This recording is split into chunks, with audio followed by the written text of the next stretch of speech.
नमस्कार दोस्तों, आज के समय में देख रहे हैं सोशल मीडिया पर ज्योति मौर्य, आलोक मौर्य की कहानी बहुत तेज़ी से वायरल हो रही है। बात ये है 2010 में बताया जा रहा है इनकी शादी हुई है। ज्योति मौर्य जी बनारस की रहने वाली हैं। आलोक मौर्य जी आजमगढ़ बताते हैं, बाद में प्रयाग आ गए, ड्यूटी फिर प्रतापगढ़ लग गई, तमाम जगह जा रहे हैं। शादी हो जाती है। शादी होने के बाद पत्नी कहती है पति से, ज्योति मौर्य यानी एसडीएम साहिबा आलोक मौर्य से कहती हैं, हमें और पढ़ना है, हमारी इच्छा है, तैयारी करना है, हम कुछ देखना चाहते हैं भर्ती वगैरह। आलोक मौर्य जैसे भी तैसे उनका कार्यक्रम बताया गया है, कार्य बताया गया है, वो सफाई कर्मी है। कैसा भी एडजस्ट करके उनको पढ़ाते हैं, लिखाते हैं। धीरे धीरे समय बीत जाता है। इसी दरमियान 2015 में जुड़वा उनको 2 बेटी हो जाती हैं। कुछ दिन और बीतता है 16-17 में, जब भी पहले तो बताया गया है टीचर हो जाती हैं, शायद उसको नहीं करती हैं और तैयारी करती हैं, डीएम हो जाती हैं। यहाँ तक तो सब ठीक है। धीरे धीरे समय बीतते जा रहा है। बरेली में शुगर मिल में इनकी तैनाती होती है। वहाँ चैनल के ही माध्यम से पता चला, वहाँ कोई मनीष दुबे कमांडर है, उससे इनको प्यार हो जाता है। विचार की बात यह है, आज तमाम तरह से सोशल मीडिया पे बात चल रही है कि सारी नारी जात को लगा है। ये सही नहीं है। ये तो बात सही है कि एक की वजह से सारे लोगों को आप बदनाम नहीं कर सकते। किसी भी समुदाय में, किसी भी जात में, किसी भी वर्ग में, पुरुष हो या महिला हो, अन्यथा कोई भी हो, एक की वजह से सबको आप लेकिन नहीं लगा सकते। लेकिन एक बात समझे वाली बात, 2010 में शादी हुई, 15 में 2 बेटियां पैदा हो गई, तब तक आज ज्योति मौर्य का आरोप है कि हमारे पति हमसे दहेज मांग रहे हैं, फॉर्च्यूनर गाड़ी मांग रहे हैं। सवाल ये उठता है कि इतने सालों तक आपने उनके साथ व्यतीत किया, अच्छे से आप लोगों का संबंध चला, आपने तैयारी किया, उनके पास जो भी जैसी भी व्यवस्था थी उन्होंने आपको ला के दिया, पढ़ाया लिखाया। क्योंकि अब जब मायका छूटता है, ये चीज़ आप समझ सकते हैं। तो किसी की भी लड़की हो, ससुराल के भरोसे रहती है। ससुराल में है तो उसका सारा खर्चा, हर चीज़ देखना ताकना वो पति के ऊपर डिपेंड करता है, सास ससुर के ऊपर डिपेंड करता है, और कोई देवर है, देवरानी है, जो भी है परिवार में, वो उनको एडजस्ट करते हैं। लेकिन बड़े दुख की बात है, जब आपको पद मिल जाता है तब आपको किसी गैर से प्यार हो जाता है। ये बड़ा ही घिनौना कृत्य है। बहुत विचार करने की बात है, छोटी बात नहीं है। इस तरह से अगर किसी की भी घर की बहन बेटियां करेंगी, कोई भी महिलाएं करेंगी, तो ये तो भाई बहुत घृत्य कार्य है। 2 बेटी हैं आपके पास, 9 साल का प्रमाण मिलता है। आप उन बच्चियों के बारे में भी नहीं सोच रही हैं, उनके भविष्य का क्या होगा। आपका भी पीछे बैकग्राउंड है, आपके माता पिता और परिवार में हैं, आलोक के भी परिवार में हैं। मैं कल देखा एक चैनल पे एक महिला बता रही थी आलोक की सारी गलती है, आलोक को इस मैटर को अपने घर में सुलझाना चाहिए। लेकिन मैडम जी ये बताइए, वो आदमी रोता कौन है? ये आप 2 चीज़ आप समझ लीजिए, या तो बहुत दुखी है तब वह व्यक्ति रोएगा, या तो फिर नौटंकीबाज है। यह भी मैं समझता हूँ। इससे होता है ना कि नहीं, ये बहुत ड्रामेबाज है, फटाफट रो भी लेते हैं, हंस भी लेते हैं, गा भी लेते हैं। लेकिन उसकी गहराई में जाइए, बात हर पॉइंट को पकड़िए, सोचिए। वह व्यक्ति कह रहा है कि हमने डीजीपी को भी एप्लीकेशन दिया, हमने थाने पे भी एक एप्लीकेशन दिया, लेकिन हमारा एफआईआर नहीं हुआ। आलोक मौर्य का एफआईआर दर्ज नहीं हुआ, और इधर ज्योति मौर्य ने एप्लीकेशन दिया कि हमें दहेज के लिए प्रताड़ित किया जा रहा है, उसके ऊपर धारा लग गई, एफआईआर दर्ज हो गया। तो ये बताइए, आप ये पावर की कमी है ना, आप पावर में हैं, इसका मतलब आप अपने पावर का दुरुपयोग कर रही हैं। अगर उस व्यक्ति का एफआईआर दर्ज हो गया होता, उसकी बात सुन ली गई होती, ये बात यहाँ तक नहीं आती। बहुत हर कोई ये चाहता है कि मेरा परिवार न टूटे, बहुत कोशिश करता है कि मेरा परिवार न टूटे। लेकिन बताओ ना, नहीं तो भोजपुरी में कहानी है, नेकुरा जब पानी से ऊपर आवेला, जब समझेला अब हम डूब के मरी जाई, तो कम से कम आरोप लेके न मरी, अपने के निराधार बता के, अपने के साबित करके मरी, ताकि तो लोग कलंक कमरे ऊपर तो न लगी हैं। वही बात आलोक की है। दौड़ रहा है बेचारा, रंगे हाथ पकड़ लेता है। यह भी आप लोगों के सामने गवाह है, ऑडियो दे रहा है, वीडियो दे रहा है, बता भी रहा है आलोक कि हमने पकड़ा है सर, रंगे हाथ पकड़ी जा रही हैं। आप पूछ रहा है ये कौन है, वाह, आप कह रही हैं कि यही है मनीष दुबे, मैं इनसे प्यार करती हूँ। आपको शर्म आनी चाहिए, आपको शर्म आनी चाहिए ऐसा वर्ड बोलने में। 9 साल की आपकी 2 बेटियां हैं और आप किसी गैर से प्यार कर रही हैं। आपकी शादी हुई होगी, हिंदू रीति रिवाज से 7 फेरे लिए होंगे। वहाँ आप लोग मित्रों देखिएगा, वहाँ पर जब फेरा लगता है पंडित जी वचन बधाते हैं। हर एक सवाल पे कोनो ब्याहे में जाए के लोगन चेक कैले हा बतावेलन, आप अपने पति की गैर मौजूदगी में कहीं नहीं जाएंगी, कहीं जाएंगी तो उनसे आज्ञा लेकर जाएंगी। यानी आपको कुछ भी करना है, आपका सर्वे सर्वा यही पति परमेश्वर है, आपका पति ही आपका भगवान है।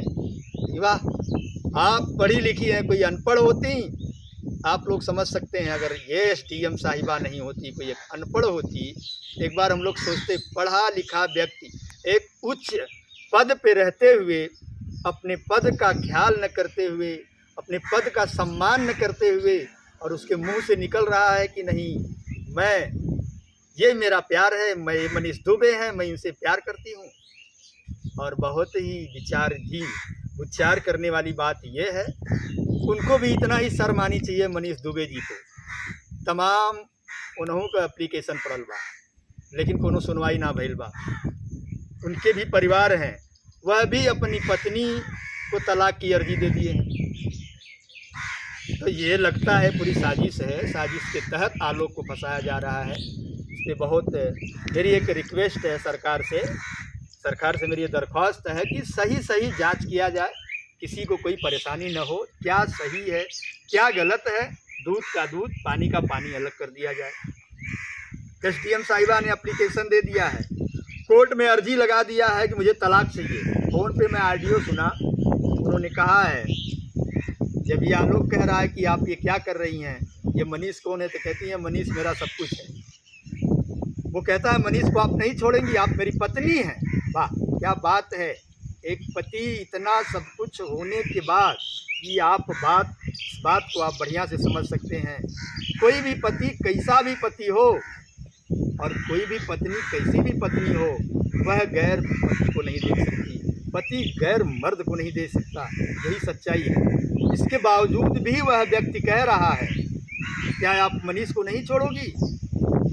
इसका मतलब कि आपके प्रति उसको अभी भी प्रेम है, अन्यथा उस दोनों बच्चियों का उसे प्रेम है। वह भी वो बार बार गुहार लगा रहा है, रो रहा है, बहुत विचार करने की बात, रो रहा है कि मुझे मेरी बच्चियों से मिलने नहीं दिया जा रहा है।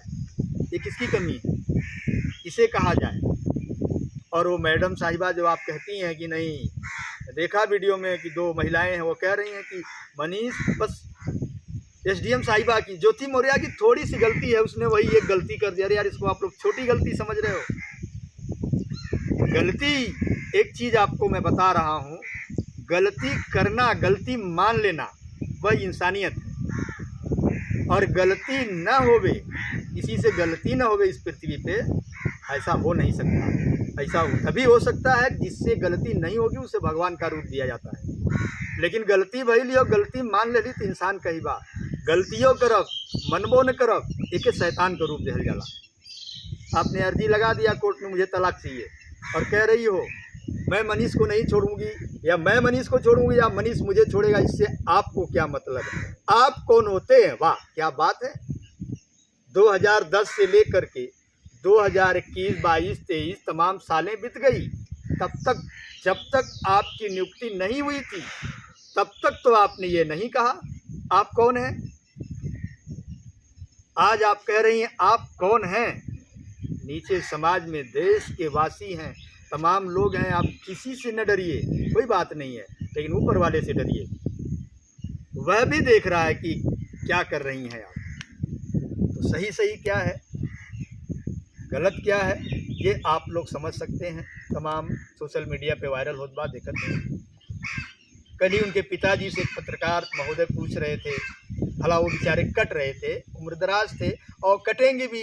सवाल ये है, मैं पिता हूँ या कोई पिता हो, बेटी बेटा अगर कुछ गलती कर जाते हैं, अब उनको बीच में ला के घसीटा जाएगा, उनसे जवाब सवाल किया जाएगा। तो बेटी तो अपने प्लान के तहत बताई है, बेटा अपने प्लान के तहत बताएगा, लेकिन उस पिता को पता नहीं हो क्या बताएगा। वो बेचारे बार बार कह रहे थे, इसलिए मैं कुछ बोलना नहीं चाह रहा हूँ। लेकिन नहीं, उनसे पूछा गया कि आप इतना बताइए, ये आलोक सफाई कर्मी, जब आपने 2010 में शादी किया तब आलोक ये पता लगा आपको सफाई कर्मी अधिकारी है, या अब ये पता लगा कि ये सफाई कर्मी है? मैंने पिताजी ने उनके कहा कि नहीं, ये झूठ बोल करके शादी। ज्योति मौर्य ने भी आरोप लगाया कि मेरी शादी झूठ बोल करके करवाए। अरे वाह, क्या बात है! आप उन्होंने बहुत बड़ा आपके ऊपर झूठ बोल दिया। चलो, मेरा बेटा बहुत बड़ा कुछ भी है, कमिश्नर है, बड़े ओहदे पे है, वो है तो इंडिया में आप पता लगा सकते हैं। 2010 से 2022, 23, 20, 21 तक आपको पता नहीं लगता है। आज अब जब आपको बड़ा पद मिलता है तब आपको ये बात खटकने लगती है कि नहीं, मेरा पति सफाई कर्मी है। लेकिन बड़ी शर्म की बात है, सफाई कर्मी हो या और भी निचले स्तर का कर्मचारी हो, बहुत दुख की बात यह है कि वह आपका पति है, उसके साथ आपने साथ फेरे लिया है, आपने कसमें खाई है, हर रस्म निभा करके तब शादी विवाह किया आपने। ऐसा नहीं है कि उसने आपको भगा ले गया या आपने उसको भगा के प्रेम मैरिज कैसे क्या कर लिया। शादी विवाह हुआ है, कार्ड छपा है आप लोगों का, तमाम प्रमाण है, कार्ड पे दिखाया जा रहा है कि उस पर लिखाया, तमाम सारी बातें दिखाई, लेकिन सारी बातों पे मैं नहीं जाना चाह रहा हूँ। पिताजी ने उनके स्पष्ट कहा कि मुझे तब पता नहीं था कि ये सफाई कर्मी है।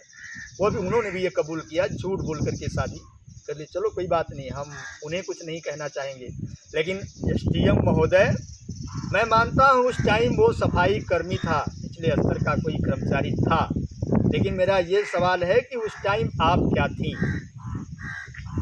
आपकी ग्रेजुएशन चल रहा था, आप तैयारी में थी, आप शादी होने के बाद अब उसने क्या किया, कितना किया, ये मेरे पास प्रमाण नहीं है, लेकिन ये प्रमाण जरूर है 2010 से 2015, 16, 17 में जब भी आपकी नियुक्ति हुई है, कई सालों बाद हुई है, और तब तक आप उसकी दुल्हन थी, आप उसकी पत्नी थी, उसके साथ उसके घर पर आपने रहा है। ये भी मैं मानने को तैयार नहीं हूँ कि आपने ये पता नहीं, आपके परिवार के लोग पता नहीं लगा लिए होंगे वो कौन सा कर्मचारी है। ये सब षड्यंत्र के तहत न करिए। पति पत्नी का आपका रिश्ता है, आपका दिल जाने, आपका दिमाग जाने कितना सही हैं आप, लेकिन मेरे ख्याल से तो आप सही नहीं है। बस सब प्लान चल रही है, और जिस व्यक्ति के कहने पे अगर प्लान चल रही है, ये मैं आरोप नहीं लगा रहा हूँ, लेकिन सामने आ रहा है कि मनीष दुबे से मैं प्यार कर रही हूँ।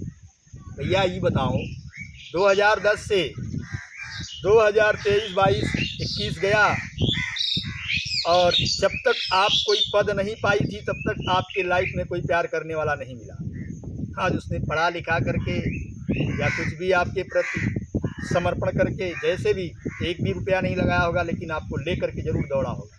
ये बड़ी विचार करने की बात है। किसी की बहन बेटी हो, किसी की पत्नी आप बन गई बाद में, लेकिन अगर बेटी है तो उस बेटी को परीक्षा दिलाने जाना पड़ता है, तो कोई बेटा, कोई बाप, कोई उसका भाई, बाप का बेटा है या बाप नहीं है तो उसका भाई लगेगा, वो कोई ना कोई उसे ले करके जाएगा, तभी वो बच्ची जाएगी अपना परीक्षा देगी, और स्वयं नहीं जा सकती। यहाँ सेंटर का बहुत तमाम मामला चलता है। इन बातों पे आप अपने दिल से बैठ करके गहराई से ज़रा सोचिए, आप क्या कर रहे हैं।